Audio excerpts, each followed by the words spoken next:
Hi, and welcome to the latest episode of History You Didn't Know But Should. I'm Ray, And I'm Chris. and this is the final episode of our six-part series on the Wives of Henry VIII.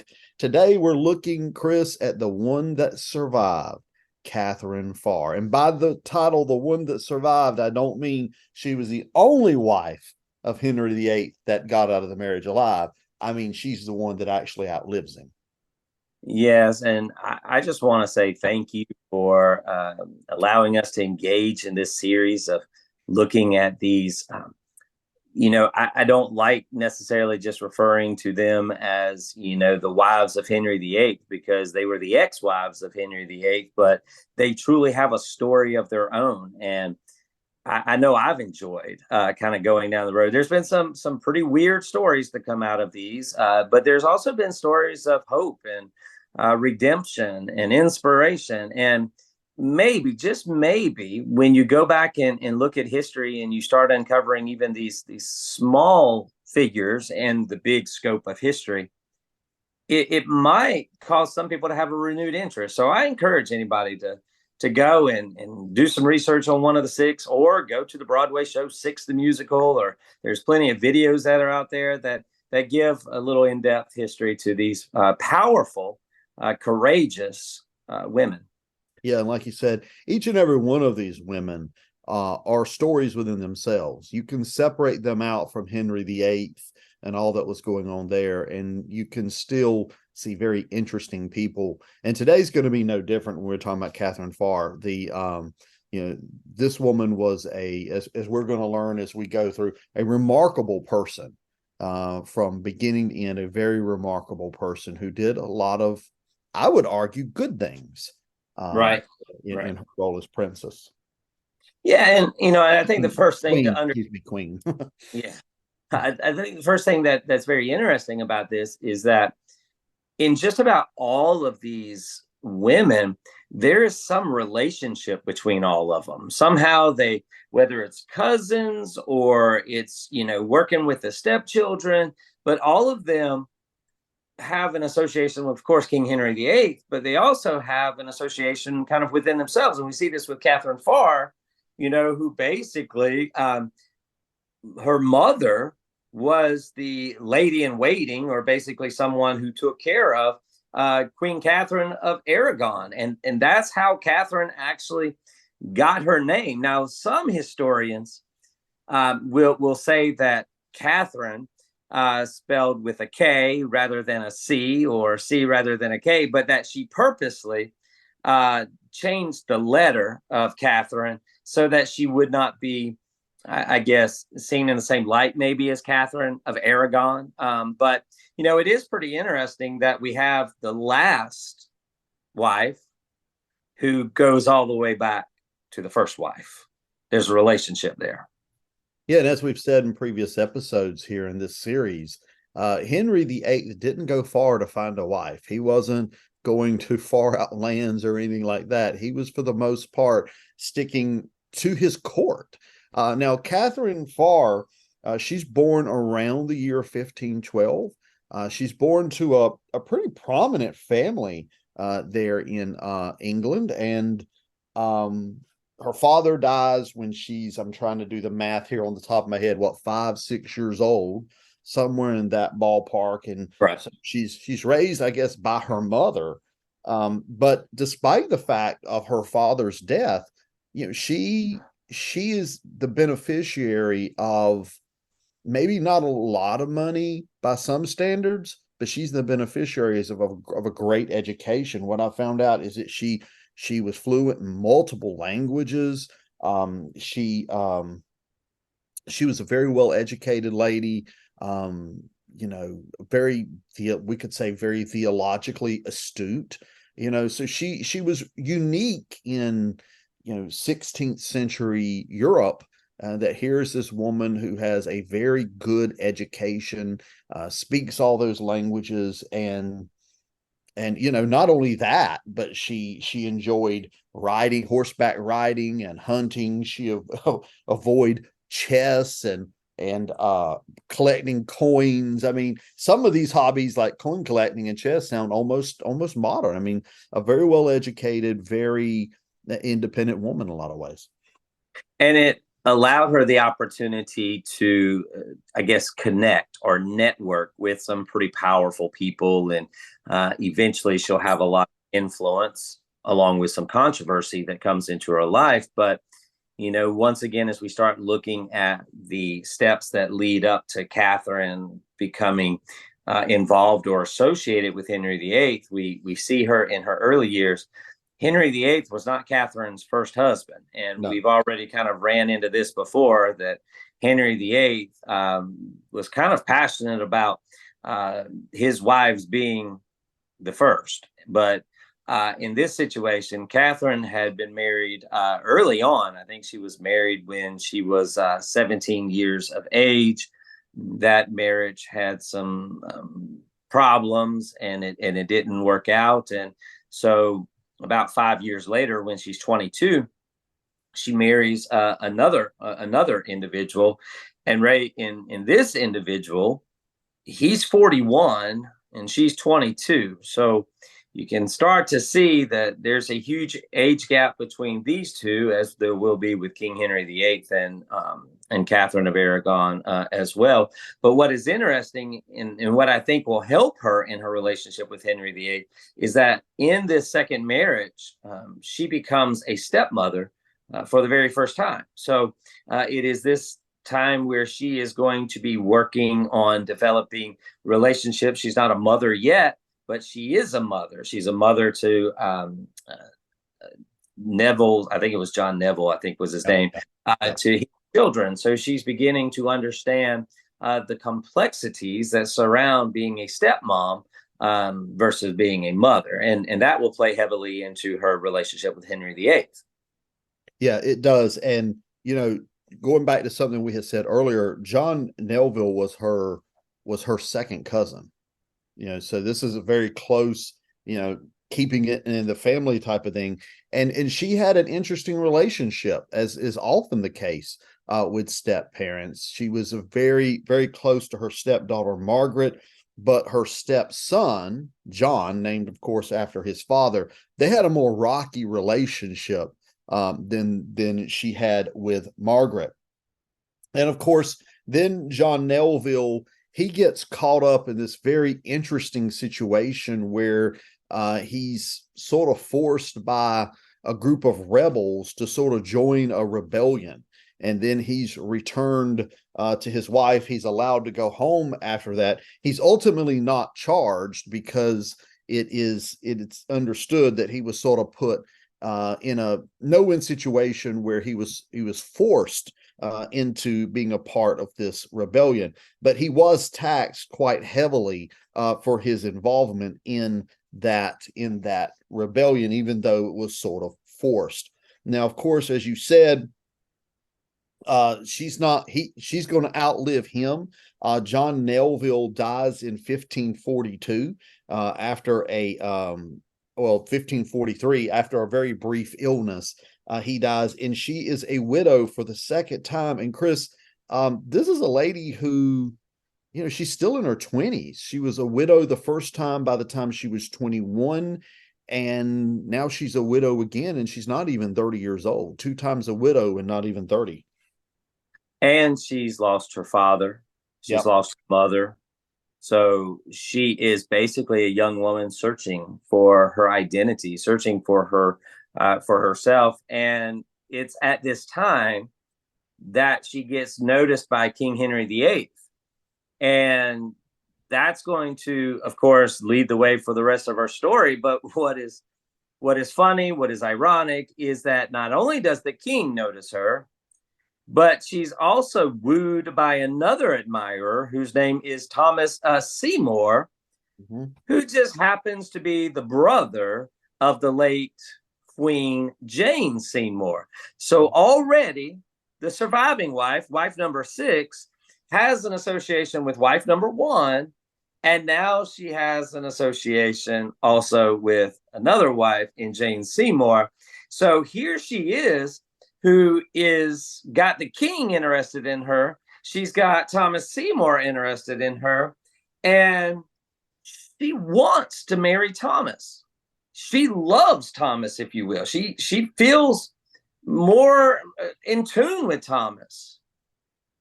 But the king comes and says, I want your hand in marriage. And Catherine is forced with a choice. Who do I take?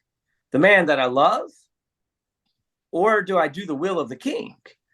And Ray, as subjects of England, you basically were required to do the will of the king. I mean, you didn't say swore an oath, but you pledged allegiance to the king. You were a loyal subject to the king. And so when the king requests for her hand, she basically has to spurn love and go towards the king, because in her mind or in her eyes, and based on her being a very intelligent, educated lady, she believes that it is best to serve at the pleasure of the king rather at the pleasure of my heart. So her and the king. They get married in July of 1543, which is the same year her second husband died. So Henry VIII didn't waste any time. He sent Thomas Seymour off on business, sent him out of town, and then stole his woman. And you can tell that something's going on. I mean, we've talked about, King Henry VIII, as we get through these wives, he's getting older. He's got a lot of medical issues. He has a lot of problems. But what I find interesting is that when they get married, only 20 people attend. Mm-hmm. It's a very private, it's not even a private ceremony. It's just a small ceremony. And Ray, you would think, I remember when Prince Charles and Princess Diana got married, and the spectacle that was there in all of England. Even in America, we were glued talking about Charles and Diana. Then when his children got married, that's all we thought. The place was full. People lined the streets. And here is King Henry VIII, who has been in power for quite some years now, who is now marrying for the sixth time. But even though people are expected to serve and to follow at the will of the king, only 20 people show up. And yet he and Catherine get married. But it doesn't take long before Catherine's intelligence, her education, and even her religion will basically create significant tension in the court. Yeah, and you mentioned this, he's not in good health. He's no young man. He's not he's no young man. He's not in good health. He has violent mood swings by this point. He's not in a good place. So his behavior toward Catherine can vary from showering her with gifts and titles and all this stuff to literally anger and threatening her and all of that. So he's not an easy person to live with, as you can imagine. Earlier, she brings in the children, Elizabeth, Mary, who she had lived with Mary Tudor. She brings in Edward. She brings in Elizabeth. And who's the other one she brings in? Do you remember? But she brings in the children into the household there. Maybe Mary was the one. But she brings the children into the household to live with her there in the court so she can get to know them better. And they can maybe, I don't know if she was thinking of it this way, but have more of a family type relationship. And she is known, if you kind of study the life of Catherine, sure, she's the one that survives, but she's also a peacemaker. Yeah. And probably out of all of them, she has more influence in the business affairs and the political affairs and the regular affairs of the court than any other ex-wife. She basically is running the court, the king's court. She's running the affairs of the king, and she's very influential. Now, of course, we can write that off to that the king's in failing health. He's having a hard time comprehending sentences. He's pretty much kind of nearing the end, and he's not able to do it, and so he's letting Catherine do it. But there's a serious problem that develops because Catherine has such a heavy hand on what's going on in the court that these enemies of hers, which are basically the conservatives of Henry's court, they become, so upset with her because, and I think this is interesting, especially if you look at 2023 and what's happening in American society in 2023. Catherine and her ladies, her court, if you will, they ban books. They go and they find these books that they find to be distasteful. They find books that they don't think match up to what should be read by individuals, and so they ban these books. And basically, that's a crime. It's a crime of heresy, and we've already talked about what heresy can do to people during King Henry VIII's time. Kill you, lose your head for it. And so people start going after her. They want to arrest it. Not only do they want to arrest it, they want her head. Mm-hmm. And so there is this now political controversy that is just taking over the court, in which there's going to be evidence and other things to try to find a way to get the queen out of the court. And the warrant is ultimately issued for her arrest by these conservative people there. And her reaction to this is quite, to me, is sort of funny. She feigns illness. She takes to her bed, "Oh, I'm sick." And Henry VIII comes in and is convinced she's ill and cancels the warrant. And I think there's something interesting here about that warrant and about falling ill, because, you just mentioned she fell ill, quote, quote. Mm-hmm. Well, she knew the arrest was coming. She knew the warrant was coming, because here's an interesting thing about what makes history so fun is that the warrant was accidentally dropped. And someone who was loyal to the queen saw it and then quickly told her about it.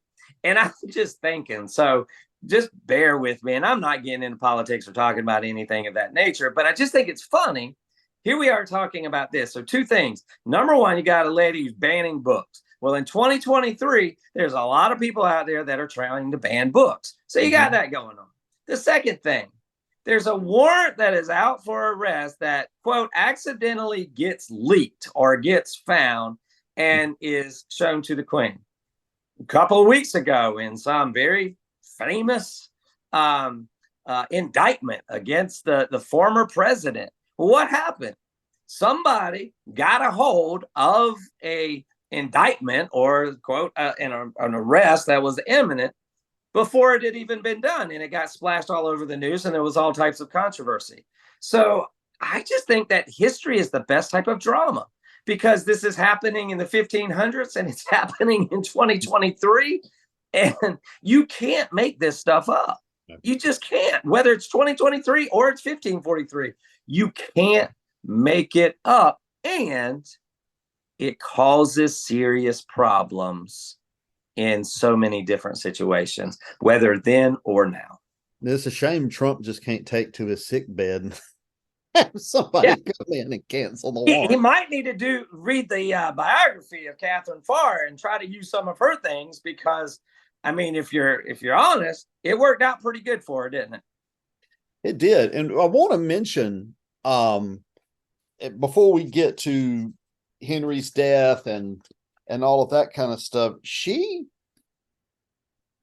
our listeners will remember early on in this series that King Henry VIII, when he wanted to divorce his first wife and get married to his second wife, separated the Church of England out from under the Catholic Church and put himself at the head of the church. So sort of for non-theological reasons, made England a Protestant nation for non-theological reasons. Now, his final wife, Katherine Parr, she is a strong Protestant. By all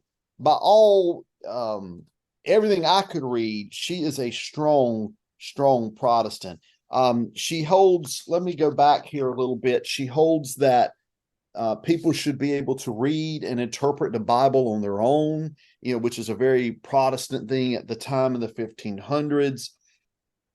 And she's very outspoken about all of this. And this, Chris, is going to make her enemies as well. And apparently, even Henry VIII wasn't too terribly happy with some of what she was doing there. But she does manage to be the last one standing, so to speak. And Henry VIII is going to die, and she's going to quickly, Chris, remarry. Who she remarry? Who she marry the fourth time? Well, yeah, and before she marries, suddenly Seymour shows up. But Yep. before that happens, the king does go and chastise her and lays into Yeah, her, he pretty does.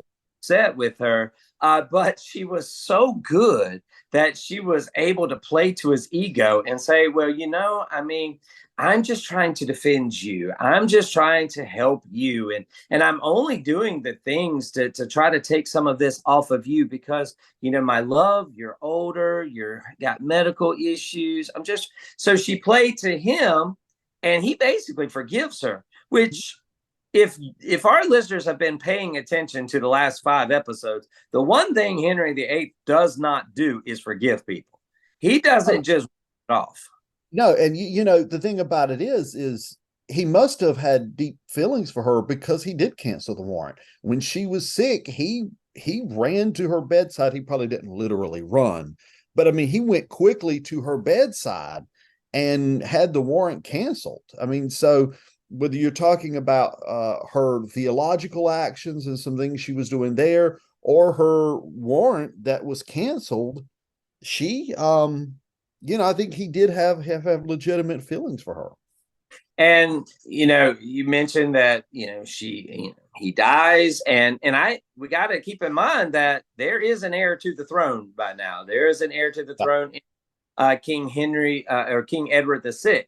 He's kind of the next one in line, and he's 9 years old when Henry VIII dies, and therefore, I think from what I've read that Catherine, she thought she was going to play a part in this. That she thought that he was going to have the opportunity to maybe be an advisor to the new king, or something was going to happen, but it doesn't happen. She kind of gets like left out, I mean, because he didn't have Henry VIII around anymore. And I think Edward VI was pretty smart. He's 9 years old. He's pretty smart. He knows what is going on, and he's got his own ambitions. And so when that kind of ends, I think she's like, all right, I'm going to go and marry the one that I really wanted to marry. But Ray, while she goes and she does marry Thomas Seymour, she does it in secret. Yeah. And that's going to cause a problem because, well, if you're doing it in secret, what do you got to hide? Yeah, the marriage between Thomas Seymour and Katherine Parr is actually going to be one of the things that's going to drive a wedge between her and I guess her stepson, Edward, who is, of course, now the King of England, Edward VI. And interestingly enough, even though she is married to Thomas Seymour, there is a rumor that starts going around that Elizabeth, who would later become Queen Elizabeth, the sister of Edward, and of course Mary, their sister, that Thomas Seymour and Elizabeth had a fling, that they had an affair. Now Elizabeth, of course, denies the whole thing, but Elizabeth is sent packing when this sort of comes out. Despite her denials, she is sent packing. Katherine Parr becomes pregnant with a child, which she didn't do with her first two husbands or even Henry VIII. But here with Thomas Seymour, she does become pregnant, Chris. But even though a child is born, it's not going to end happily for Katherine Parr. No, I mean, she gives birth, and I think it's interesting. She names her Mary. I'm always interested in why Mary, and I think some of it kind of comes back to some of the history that we've talked about in these episodes. However, immediately after giving birth, she has complications from the birth. She will fall ill, and on September the 5th, 1548, Catherine passes away. However, we must be careful. We said it at the beginning, but we'll say it again now, is that We say that she is the one who survived simply because she outlived King Henry VIII. Nothing violent in this means, nothing sinister. It's just she survived because he passed and she was still alive. Yeah, and if you're married to King Henry VIII and you get out of that deal alive, you've won something there, because as we've seen in this series, that didn't always happen. And this puts a period sort of on the end of this chapter for the six wives of Henry VIII. But I think Chris and I have actually already sort of discussed this. We're going to sort of do an epilogue episode for our next episode, talking about the death of Henry VIII and maybe getting a little bit of Edward VI. So even though this is the last episode of our series on the Wives of Henry VIII, we still have at least one more episode looking at what's going on here with the death of Henry VIII. What was his last days like? His death. And the rise of Edward VI, which, Chris, I've always found Edward VI to be a fascinating character. I mean, here you have this very young boy, 9 years of age, as you said, when he became king, but all indications are he was very intelligent, especially for his age and his situation. Now, obviously there's going to be a committee and stuff that's going to help govern for him. But he was a very intelligent young man. And unfortunately, as most of our listeners probably know, he isn't going to make it to adulthood.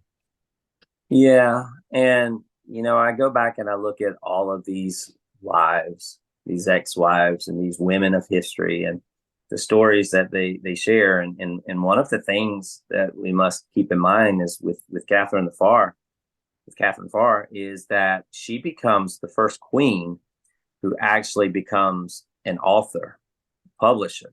Yeah. She writes a couple of books, one of them being Prayers of Meditations, which was the first book ever written by a queen.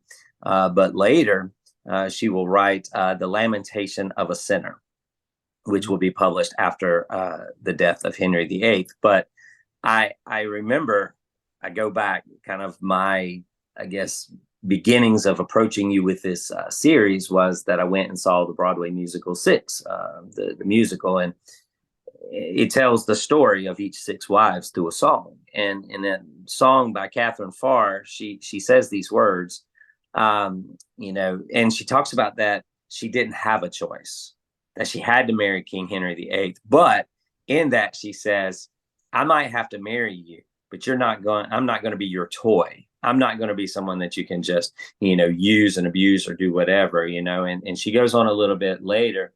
And this is what she says. She says, quote, I've told you about my life, the final wife, but why should that story be the one I have to sing about just to win? I'm out. That's not my story. There's so much more. Remember that I was a writer. I wrote books of psalms and meditations. I fought for female education so all women can independently study scripture. I even got a woman to paint my picture. Why can't I tell that story? Because in history, I'm fixed as one of six, and without him, I disappear. We all disappear. And that right there is why I wanted us to talk about each wife of Henry VIII, so that they don't disappear, so that they are unearthed and they are studied and they are appreciated, and we take lessons from them. Because in history, sometimes we focus on the big guy, the important person, in big events. We fail to understand that none of these things happen without people like Katherine Parr, Jane Seymour, Catherine of Aragon. The list goes on and on. So, Ray, I thank you, because I wanted to tell their story like you wanted to tell their story. That was apart from King Henry VIII. And it identifies who they were and what lessons we can draw to help us with who we are. Yeah. Fantastic. Absolutely fantastically said. Thank you, Chris, for another great episode of History You Didn't Know But Should. I hope our listeners will share this episode, like the episode on Spotify or Anchor FM or wherever you get your podcast. Until next time, I'm Ray. And I'm Chris. We'll talk to you later.